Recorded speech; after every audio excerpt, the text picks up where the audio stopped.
Justement, quel est le rôle des banques centrales dans ce cadre-là? Est-ce qu'on remonte les taux parce que par peur, on préfère justement freiner un petit peu tout ça, ou au contraire, on assouplit au maximum pour donner un élan et peut-être espérer que ça permette, que cette impulsion permette de sortir de ce stress, de cette période de stress, ou au contraire, comme tous les grands argentés de la planète nous l'ont dit cette semaine, statu quo, on prend de la hauteur, on prend du recul et on attend.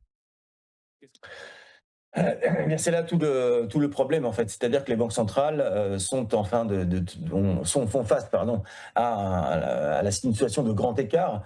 D'un côté, des tensions inflationnistes, dues à l'inflation importée, en rapport effectivement à la progression du gaz et du pétrole en matière de prix, et d'autre côté, effectivement, le problématique de, qu'est-ce qu'on fait de la croissance? Donc ça, c'est grand écart, qui est très, très désagréable pour les banques centrales, ça s'appelle la stagflation. Donc d'une part, une progression des tensions inflationnistes, et d'autre part, l'incapacité de la croissance à faire toutefois à rester telle qu'elle. Le graphique que vous avez sous les yeux représente à nouveau le taux d'intérêt des taux Fed Funds aux États-Unis. Vous savez que chez iWave, notre univers d'investissement, c'est plutôt les États-Unis et la zone dollar. Et effectivement, la Banque centrale américaine, depuis 2024, s'est lancée dans un cycle de baisse des taux d'intérêt. Il n'y a pas encore si longtemps, les taux d'intérêt Fed Funds étaient au-delà de 5%. On est un peu actuellement sur un Fed Fund target de 3,50 à 3,75.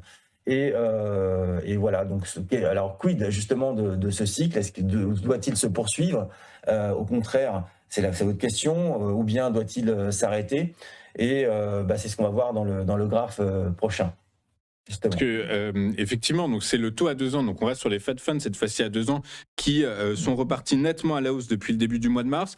La raison est évidente, hein, l'économie américaine ralentit, le déficit budgétaire se creuse. Je rappelle que aux dernières nouvelles, Donald Trump a demandé à ce que le budget militaire américain soit renforcé de l'ordre, je crois, de 1500 milliards de dollars pour l'année 2027. Bref, tout ceci, ça creuse à court terme les incertitudes, et donc résultat, les investisseurs, ils veulent du rendement.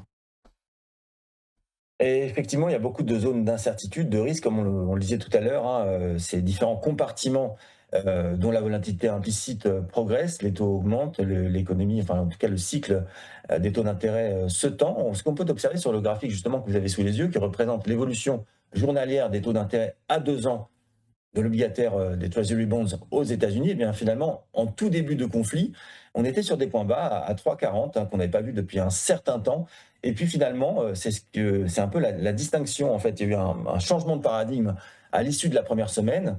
À l'issue de la première semaine, on est passé de l'idée, enfin le marché est passé de l'idée selon laquelle il devait y avoir une sorte de guerre éclair avec un effondrement du régime Molla. Et finalement, ce que l'on voit, c'est qu'au bout de bientôt 3 semaines, 3, 4 semaines, ou 2, 3 semaines de conflit, eh bien, le régime des Mollahs est toujours bien là. Et au contraire, hein, il intensifie ses frappes sur ses voisins. Et donc, finalement, ce qui est opéré, enfin, du point de vue de la guerre et des actions militaires, eh bien, pour l'instant, n'a pas l'effet escompté. Et finalement, le risque systémique progresse avec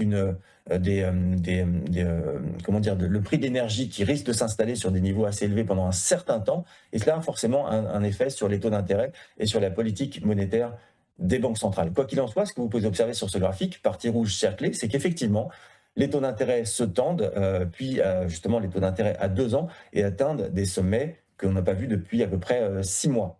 Et donc ça, c'est de nature, effectivement, à ralentir la machine économique, à avoir un effet sur la croissance et évidemment sur les indices boursiers. C'est ce qu'on verra dans le dernier graphe.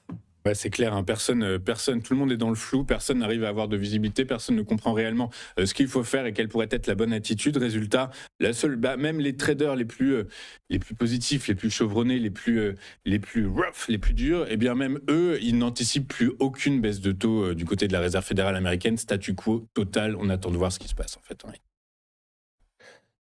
Eh ben, ce qu'il faut faire en fait dans ce genre de cas, c'est regarder vraiment ce que fait le marché, ce que nous indiquent les données. Les données sont assez claires, hein, comme vous le dites, hein.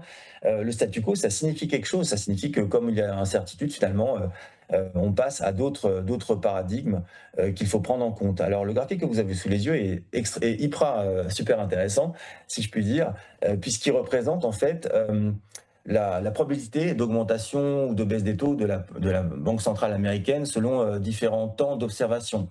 Alors, si on regarde un petit peu sur la partie droite du graphique, vous voyez, j'ai fait en sorte qu'il y ait une pop-up qui soit ouverte.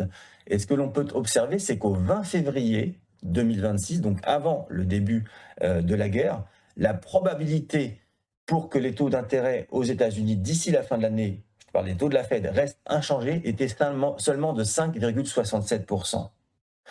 Aujourd'hui, sur la partie flèche en rouge, cette probabilité est à présent de 77,9%. Donc, avant la guerre, finalement, très peu de probabilité que les taux d'intérêt d'ici la fin de l'année aux États-Unis restent inchangés. Et finalement, cette probabilité est maintenant de 77,9%. Voilà. Donc, en rapport à ce que vous dites, trader chevronné ou pas chevronné, non, il y a simplement un changement de paradigme. Il y a un changement de paradigme qui est en fait le fait qu'il y a eu un début de crise, un début de conflit, qui au début on a pensé que c'était peut-être la guerre éclair, mais en fait le conflit perdure, les taux d'intérêt, pardon, le prix des matières premières reste élevé durablement, et il y a un changement comme ça, un changement d'état psychologique à l'égard donc forcément des taux d'intérêt et, comme on va le voir dans un instant, justement, à l'égard des indices boursiers. Claire. Et dans ce contexte de crise, eh bien, peut-être que la meilleure stratégie, c'est de ne rien faire du tout. Alors, forcément, là, on a plusieurs types d'investisseurs. On a des investisseurs qui sont, qui s'appellent long only, c'est-à-dire qu'ils restent positionnés sur le long terme. Et comme votre dernier interlocuteur le disait tout à l'heure, quand on est long only, on a plutôt intérêt, dans ce contexte qui est maintenant un contexte de risque systémique et de stress assez poussé, eh bien, le mieux, c'est d'alléger.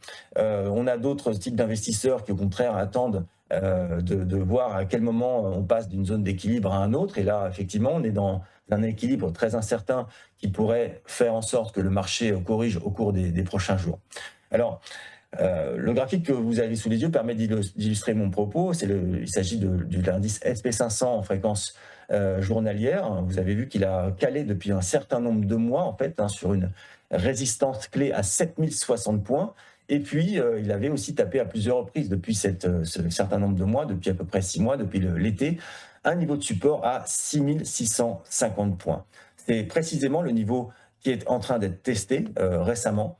Et qu'est-ce que fait en tout cas un analyste technique quand on teste un niveau de support et qu'on s'intéresse à la question de savoir où est-ce que pourrait aller la correction? Eh bien, on sort effectivement les retracements de Fibonacci qui sont assez intéressants pour voir pour déterminer du moins où le marché pourrait-il s'opposer en cas de correction. Donc là, en fait, on n'est pas en tout cas, si le marché rompt ce niveau à 6550 points, il ne s'agirait pas directement d'un bear market, mais d'un marché de correction, une correction d'une jambe de hausse qui a perduré depuis avril 2025 jusqu'à fin 2025. Voilà, donc ce serait un marché de correction qui pourrait aller se poser donc sur les 6290 points environ, donc pour le SP500. Voilà, donc soit on est long à moyen long terme et sur ce niveau-là, à voir s'il est rompu, il faudrait vraiment penser à léger. Et si, en tous les cas, on est un peu plus court terme, c'est un marché sur lequel, effectivement, si tout ce dont on a parlé continue à se proroger, c'est-à-dire cette incertitude, le fait qu'il n'y a pas de négociation avec le régime de Mollah, et fait en fait que ça tire de partout et que les marchés de l'énergie restent ancrés sur des sommets significatifs, qu'est-ce qui va se passer? Bien finalement, les taux d'intérêt, en tout cas, la Banque centrale américaine ne va certainement pas baisser ses taux. Les taux d'intérêt à court terme vont rester sur des niveaux assez élevés. La machine à croissance va se gripper et le SP500 alors corrigerait vers 6290 points. Et donc, pour les traders un peu plus court terme, ça serait plutôt ce niveau des 6650 points, ce niveau de support serait plutôt un niveau de short. Ok, très clair. Bah, écoutez, le message est passé. David, juste une petite information qui vient de tomber. Peut-être que ça vous éclairera sur peut-être le prochain mouvement à court terme. C'est selon des médias iraniens, l'Iran a fait savoir au Royaume-Uni que le fait d'autoriser les États-Unis à utiliser des bases militaires britanniques est considéré comme une participation à une agression. Le conflit qui s'oriente désormais vers le Royaume-Uni. Donc voilà, donc on n'est pas, en tout cas, voilà, c'est les informations qui tombent les unes après les autres, ne sont pas de nature en tout cas à nous faire supposer que le stress dont vous nous avez parlé tout au long de votre rubrique soit peut-être en train de s'évaporer. Au contraire, on a l'impression que le stress vu sur les marchés va être de nature à renforcer tous les cours, notamment ceux du pétrole Ouais. et des indices actions. En fait, lui, Antoine, on retrouve un paradigme qui est assez, qu'on retrouve souvent dans les conflits, c'est en fait une espèce de biais de supériorité. De la même manière que les Russes pensaient, par exemple, arriver à Kiev en quelque temps, et bien finalement, au bout de 4 5 ans, on est toujours dedans. Et là, effectivement, comment dire, les États-Unis sont arrivés avec leur prétendue armada. Ils parlent d'envoyer encore de nouveaux effectifs. Et ce qu'on se rend compte, c'est que dans les guerres modernes, il y a un problème de sous-évaluation de la puissance de l'adversaire. Voilà. Et c'est ce qu'on retrouve à nouveau à l'encontre, en tous les cas, de l'Iran et du régime d'Ebola. Oui, ce qui est assez logique quand on parle d'armement militaire, hein, que les informations soient confidentielles. Mais effectivement, il faut retenir ce que vous dites, il y a un complexe de supériorité de la part, en tout cas, de l'armée américaine, peut-être actuellement. Merci beaucoup, David, d'avoir été avec nous ce matin. David Furcage, CEO de AOF Capital. Merci beaucoup, c'était passionnant votre rubrique. Je pense, et assez accessible. Je m'attendais à quelque chose de plus technique et en fait, vous avez fait un effort pédagogique et c'est très bien.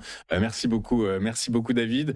À très bientôt. Nous, de notre côté, on marque une courte page de publicité et on se retrouve dans un instant pour la suite, la fin de cette édition.